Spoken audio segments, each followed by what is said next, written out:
Can both teams be disappointed in a series result? We're going to unpack why both the Reds and the Cardinals really aren't happy about the 4 games that they just played at Great American Ballpark on today's Locked On Reds and Locked On Cardinals crossover.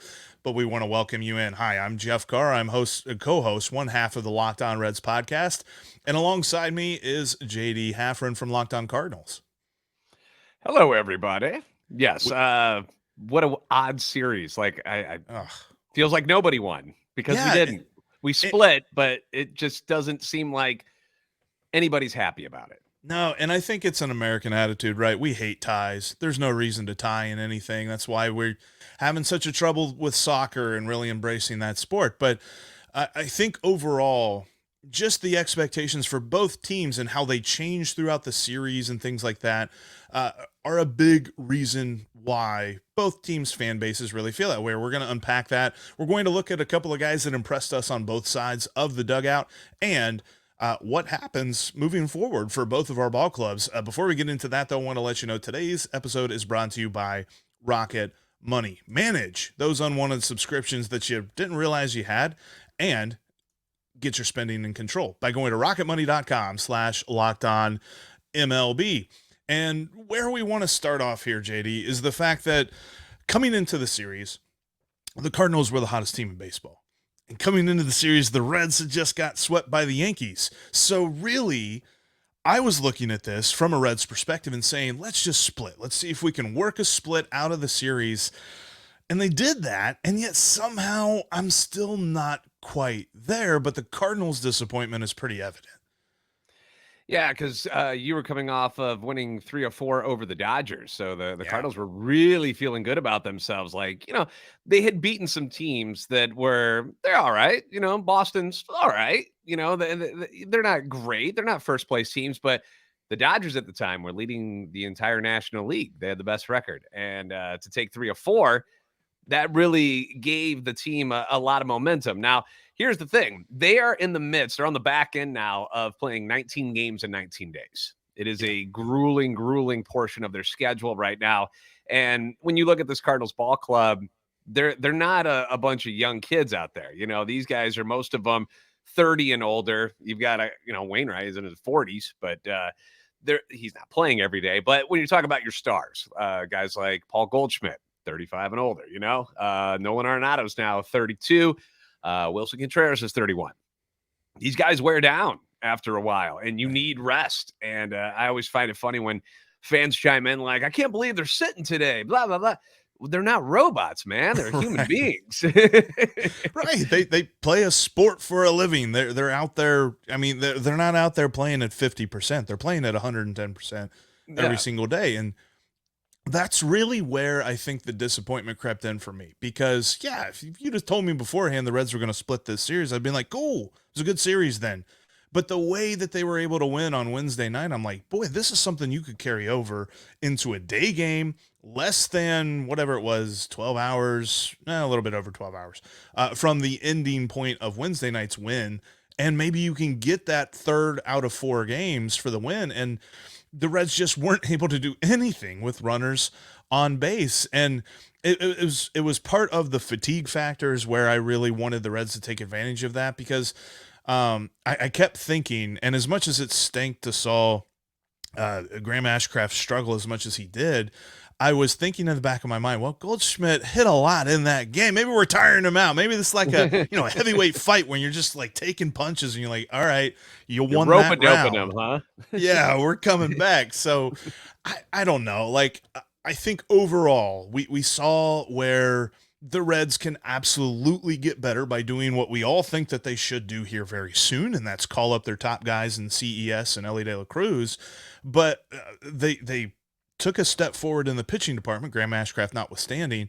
So I was happy to see all of that. It was just that 4th game, not taking advantage of the fatigue factor. And really, that's where my first shout out comes. And we're going to dive more into this, but Miles Mikolas was just amazing on Thursday. Yeah, he looked really, really good. Luke Weaver looked very, very good for the Reds. They were both filling up the strike zone, and for some reason, neither team was ready to hit that day. It was a little bit bizarre, but I wanted to get back to where the energy that it takes, like when you know how it is when you come off a big win and a big high of beating the Dodgers, and then you got to get into the car, you got to go to the airport, and then you go to Cincinnati, which is a place that, you heard the Adam Wainwright talking about it, the Devil's Lair, as they like to call it, because they just really don't play all that great in Cincinnati.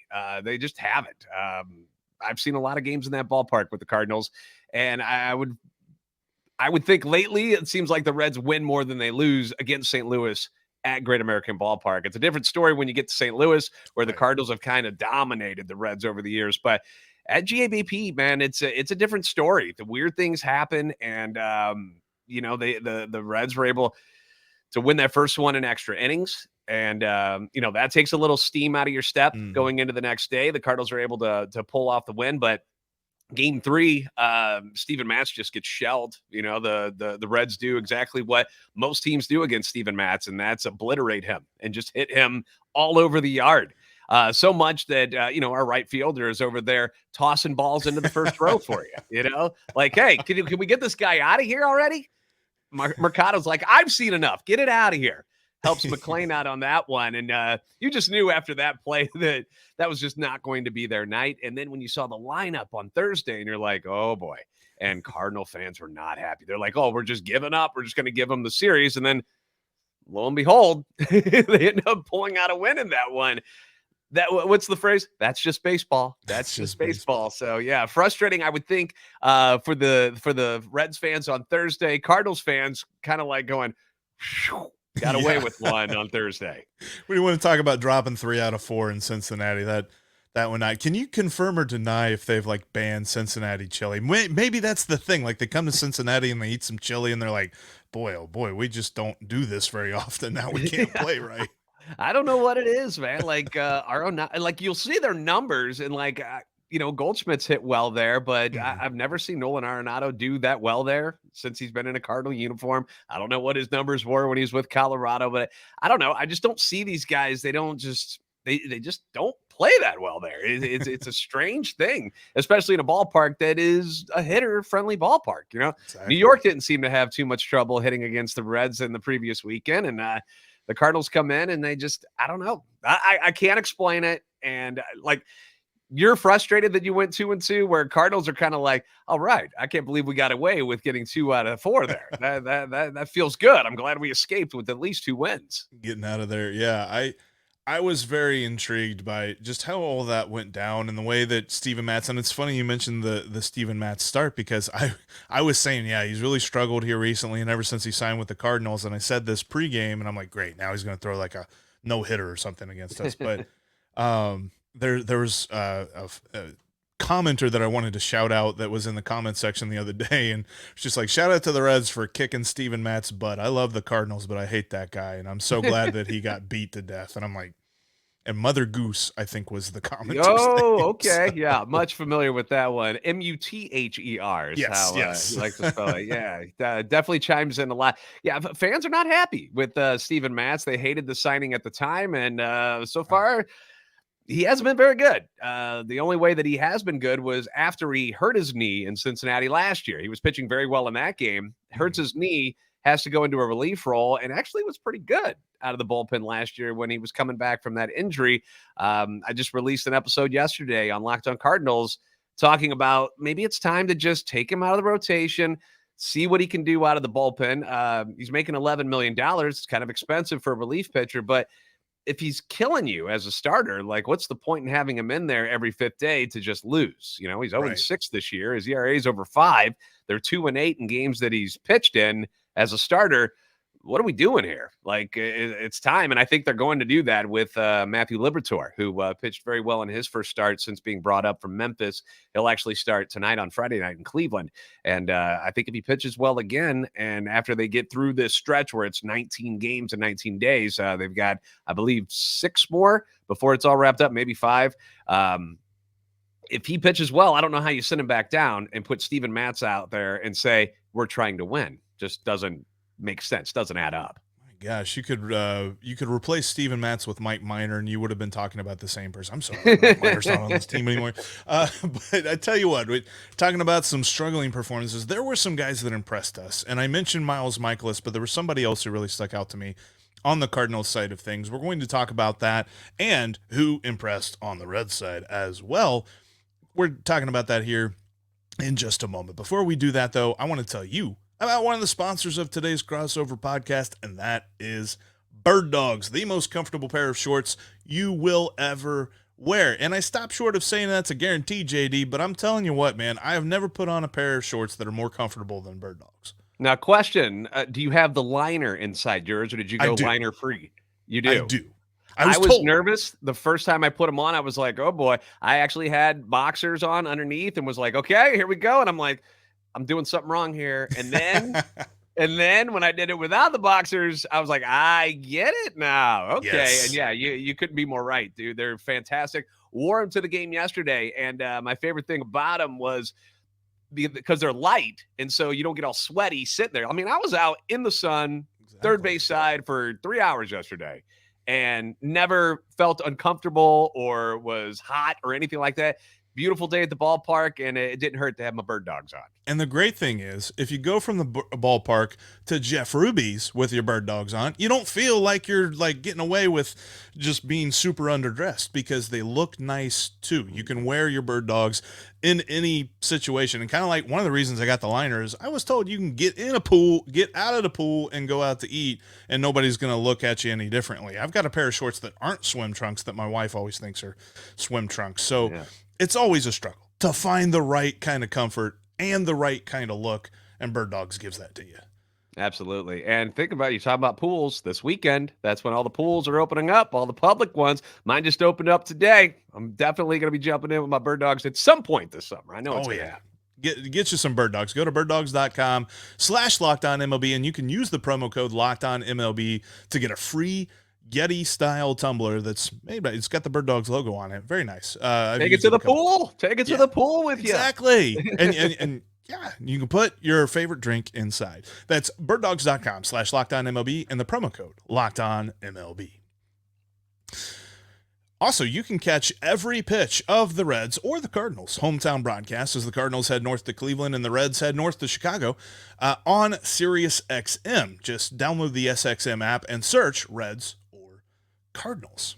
Also got a shout out the other day, said that somebody heard the Locked On Reds ad on the SiriusXM broadcast of the Reds game. So I know people are hearing JD's voice on Cardinals broadcasts too.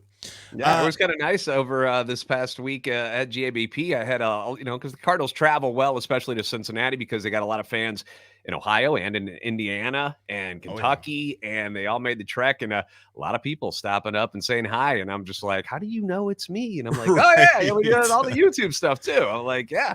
So I appreciate all of the guys and gals who were able to stop by and say hi, man. You guys are great. And if you are an everydayer, let us know down in the comments section, because we appreciate our everydayers. And as we've got things going on this weekend, we are going to be all over our team series because we are part of the Locked On Podcast Network, your team every day. And, JD, every day when I was watching this series, all 4 games, one dude stuck out to me, and I'll talk about Miles Mikolas in a minute on Thursday because that dude stuck out to me like crazy. But Nolan Gorman is just absolutely going off. And I know that he's on a career high hitting streak. He's hitting the ball super well. And for the most part, the Reds were able to limit the damage that he could do to him, but they couldn't keep him off the base paths. Easy for me to say. But the talent has really started to show through for him. He's a guy that they've really wanted to get going. Yeah, he's now the guy in between Goldie and Arenado on most nights when they have their full lineup there. That he's earned that spot.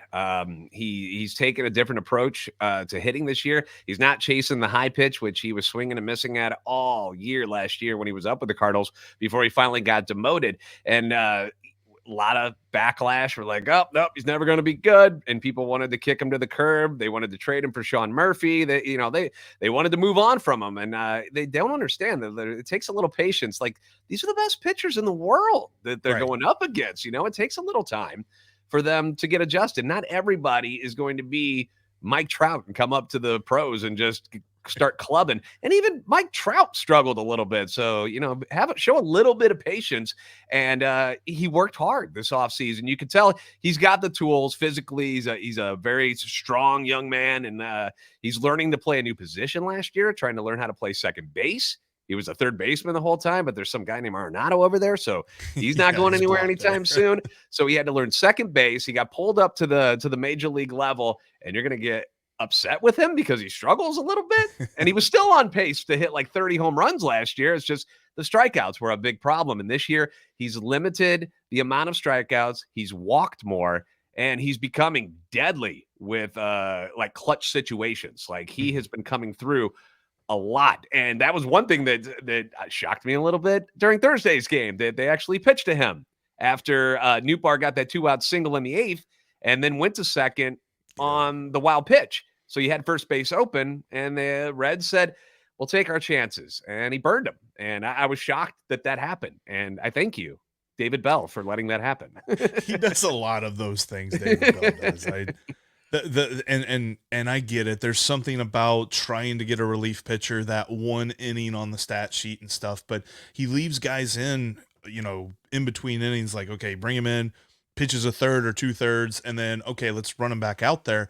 And I don't know. I feel like there's been a lot of struggles with that, and Lucas Sims kind of showed that. He had an amazing end to that 7th inning, the way he was able to get that strikeout, and then you bring him back out there, and it's almost as if it's the sequel that nobody wanted, and he does that so much with different relief pitchers. But Nolan Gorman was definitely a dude that stuck out to me, not for the clutchness, his just reliability in the batter's box for the Cardinals as a whole. Yeah, he's been strong. On our side of things, I had my family with them, so they always had questions like, all right, who's good on the Reds? Who could, because they're like, everybody knows Votto, but he's out. So she's like, who should I be aware of? The one person, I'm going to speak for my mom here. Who's that number 6 guy? He is annoying. And talking about Jonathan India. And I was like, yeah, he's really good. And he's going to continue to be really, really good.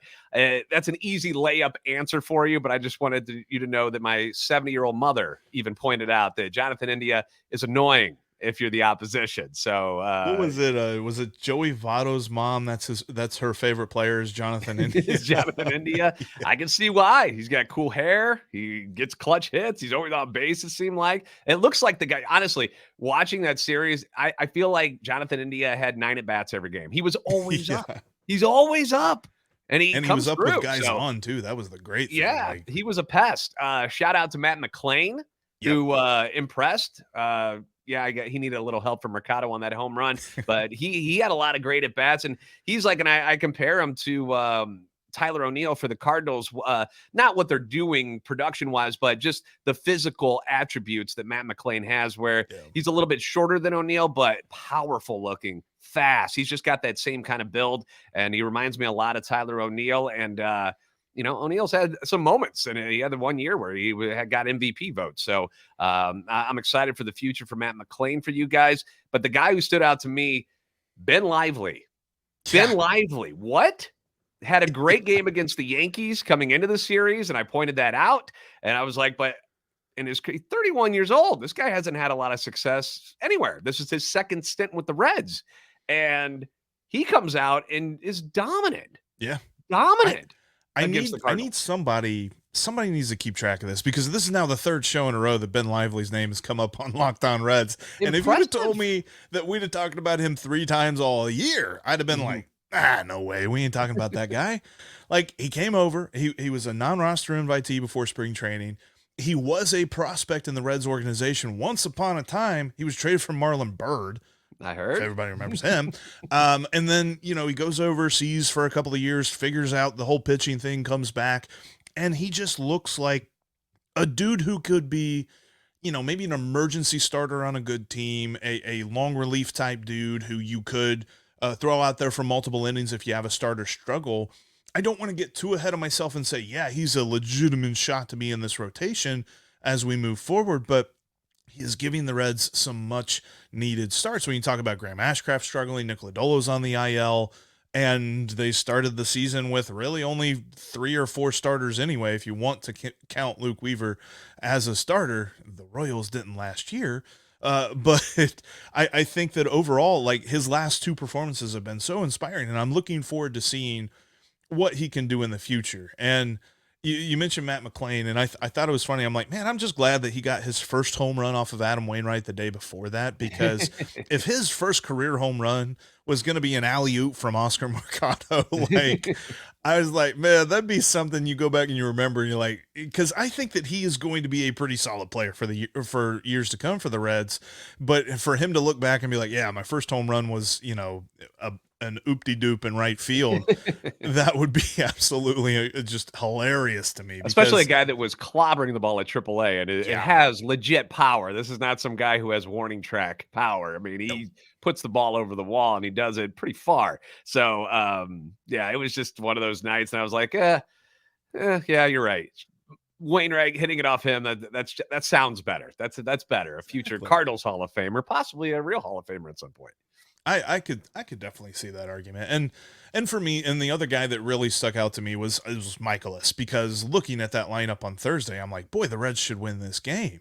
And Sure. that's all if they can score. And they had their opportunities, but whenever they had their opportunities, it's like Mikolas dialed it up a notch and was just able to throw the exact right pitches, Mm. getting just weak pop-ups, weak ground balls that had no chance of doing any damage whatsoever. Like I remember specifically the play where it was runners on first and third with, I think it was one out, and Friedel is going on the pitch, and the ground ball is literally hit right to the third baseman. The absolute perfect spot for the Cardinals to go.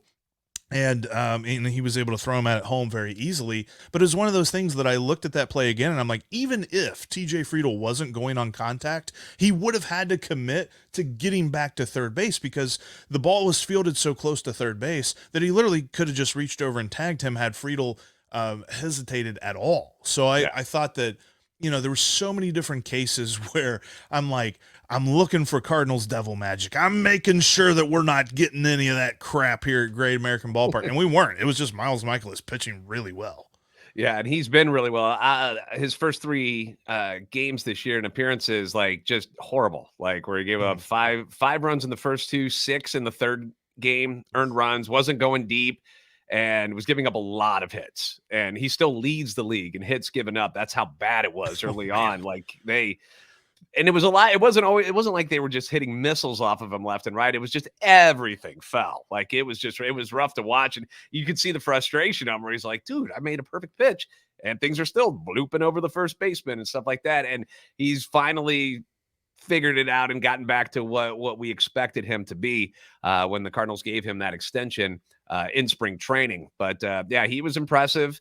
I know the play you're talking about where it was, I believe actually it was first and third and nobody out. Yeah, it might And have been no. I remember it yeah, was early on in the inning. There was a great opportunity there, and it yeah, was just and it gone. was snuffed out quickly. Yeah, Donovan and nails Friedel at home like by a lot. Like Oh gosh, it yeah. wasn't a close play. And it's one of those plays too where I'll never understand because they'll tell you that's the right play by Friedel. Mhm. Fans will say, "What is he doing? Why is he going?" There are plays where if you're on third, they expect you to go on contact if it's Yep. on the ground. And that was one of those situations. I've never agreed with it. I don't know why that is the rule, but Friedel didn't actually do anything wrong there. And And that's why they always bring the infielders in, because they know if there's that guy on third, he's going home, period, on mhm, contact. Especially absolutely. if he's fast enough like Friedel. But I Yep. mean, it was a perfect, easy fundamental field, throw to home. Kinsler had the plate blocked easily. And it was one of those, like I looked at it, I'm like, could he have like maybe slid around in games? But no, like Kinsler was Oh, right there. really? So Yeah, there's yeah. no chance. But yeah, I think that overall this series definitely had its good moments. And kind of looking back on it, I think we see the path forward for both of our teams. It's very obvious for the Reds what they need to do. Obviously, um, it's going to be calling up a couple of guys. But when it comes to the Cardinals, what is the step forward? We're going to talk about both what those plans look like coming up here in just a minute.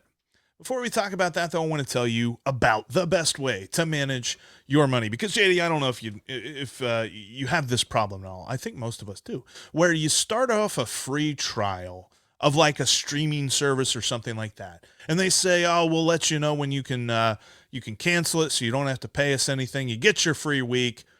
And then you just totally forget about it, because me and my wife have been doing this thing where we watch the Fast and Furious series, and they're not all on the same streaming service, which I hate. So you have to go to different ones, and some of them you don't subscribe to, because why would you subscribe to Fubo TV? But you go there and you watch it on the free trial, and then you forget about it and you pay for it. There's something that can help you out with that. Mm-hmm. That would be RocketMoney. I'm telling you. So stars. I just found out this is not a joke. This is not me just making things up. Stars. Last night, flipping around on my Amazon Prime, and it says, you have a Star subscription, so you can watch all of this stuff for free. And I'm like, what? When did I do that? Right. And I'm guessing that it's probably like $10 a month.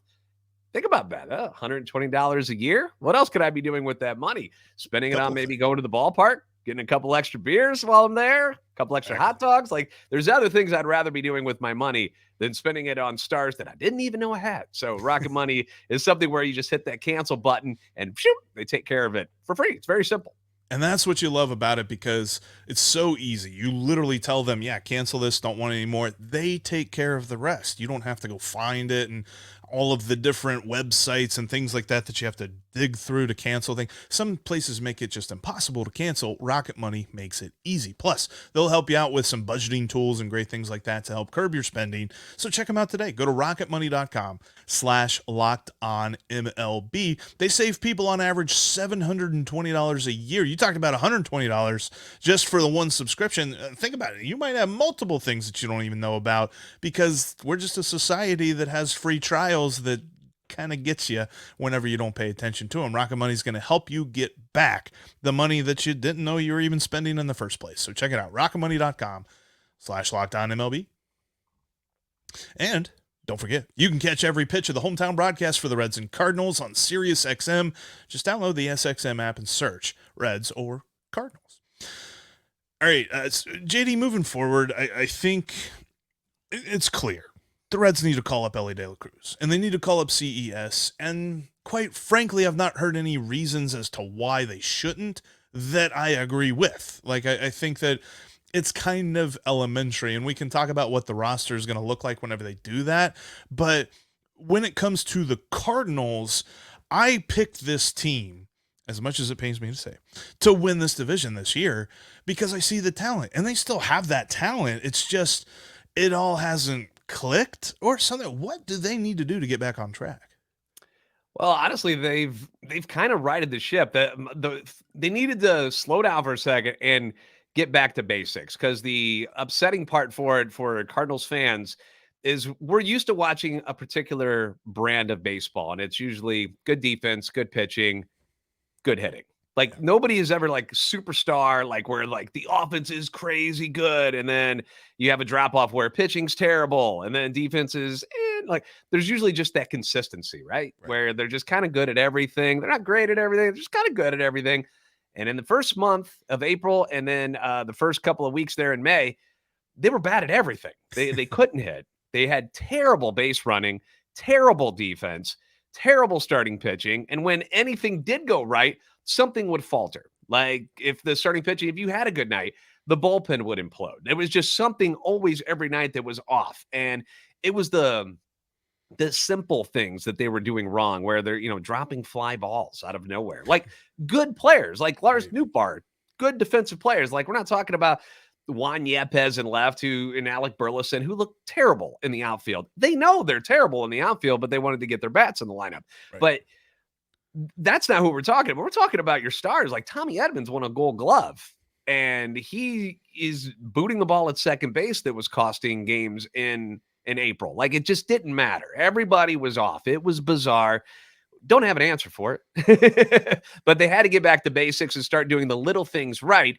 And when you eliminate those mistakes, you're not getting blown out anymore in games. Now the games are close and you're within striking distance, so that you could get a clutch hit if the offense woke up finally. And the starting pitching was starting to turn around. Steven Matz being the one outlier who just has not been able to figure it out. Like, it's been weird that he has not been able to get one win, not one. Even in games he does pitch well, he's had a couple of them, and he still doesn't get the win. Moving forward, there's nothing down at AAA that they're going to bring up that is going to change what's going on with this team. These are the guys. This is your team. Jordan Walker is not going to magically show up and just be a superstar for you in the outfield. He's not. They've sent him back down to work on launch angles, to do some things with his swing, to become a more powerful threat. They didn't like that he was hitting the ball, but he was hitting it on the ground a lot. And so, and I sit there and I go, okay, so this guy is already one of the elite hitters in minor league baseball. He's one of the top prospects. And now you want to tinker with his swing? Like, whoa, what are we doing here? Are we doing too much? But I get what they're trying to do. And having him up at the major league level and trying to learn this stuff is silly. That he needs to be. The mistake they made was that they brought him up in the first place on opening day. They should have just let him be at Memphis and let him work on these things. And and honestly, that call up was one of the things that I looked at and I was like, okay, the Cardinals are competing for something and they're calling up their top prospects. The Reds aren't. And they're also not calling up their top prospects at the beginning of the year. It's so weird to me. And now that McLean's up here and we're looking at, Ellie De La Cruz and CES are very close. That's where I kind of look at the differences here. It's kind of like you said, like the Cardinals roster is set. The Cardinals have the talent that they know they have, and they're ready to compete with that talent. The Reds are still trying to figure that out. They're still trying to figure out the core of their team.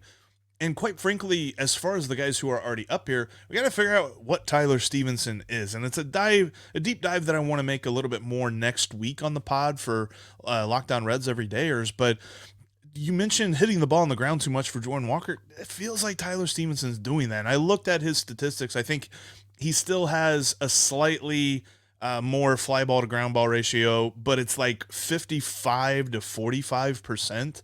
And I don't know, like the exit velocity is not there. The power's not there, but it all seems very similar to the way it was last year. And he had much better stats last year. So what is going on with Tyler Stevenson? And that's the biggest question there. Also, outside of the big call-ups, how do Hunter Green, Nick Lodolo, and Graham Ashcraft take that next step? We thought Graham Ashcraft was doing that at the beginning of the year because he had some amazing performances, but 4 of his last 5 starts have been awful. And you kind of wonder if he's got this mental block that he's trying to get past. And once he figures that out, is he going to take that next step? Hunter Green, the same way. There seems to be this one thing about his game where he's trying to nibble too much or whatever it is to take that next step. He's got to do it. And of course, Nick Lodolo, he just has to get healthy. He's going to be out probably for another month or so. And the Reds are going to have to scramble to fill the rotation until then. And then what do young guys like Brandon Williamson have in the tank? Andrew Abbott should be up here at some point this season because he's looked phenomenal in AAA. And then Levi Stout, like poor guy gets called up on a whim twice to pitch on like 24 hours or less than 24 hours notice. And then they send him right down afterward. It's just like, this dude's making his major league debut. Let's like give him a minute to think about it here. So I think that you still have plenty of talent to figure out what they've got at the major league level. And as much as I love what they're doing in the wins-loss column compared to last year, they're still not trying to compete for this division as much as it might look accessible. And that's kind of where I come back to the Cardinals in that they just need one more stretch, like the 11-3 stretch that they just went on their last 14 games coming into Cincinnati. They do that again, they're probably on first place. Yeah. And it was a big hole that they're digging themselves out of, and it's gonna take probably to July to play as good as you're saying. And that's something that I pointed out is like, not only do you have to play like elite level baseball where your winning percentage is like 700, but the other people have to all lose because that's how big your hole is. Like, it doesn't matter if Milwaukee keeps winning, if Pittsburgh had kept winning, like it's going to take forever to crawl out of this. And there's less divisional games to do it with. Yeah, exactly. And to catch them. And it's not as easy as you mentioned with the less amount of games against your division opponents. So it's going to take some time. And that's what you see now is like, you see how well the Cardinals, like they're 11 out of 14 and they're 1 game out of last still, they just finally weren't in last place in the National League like a week ago. Like it just finally got there.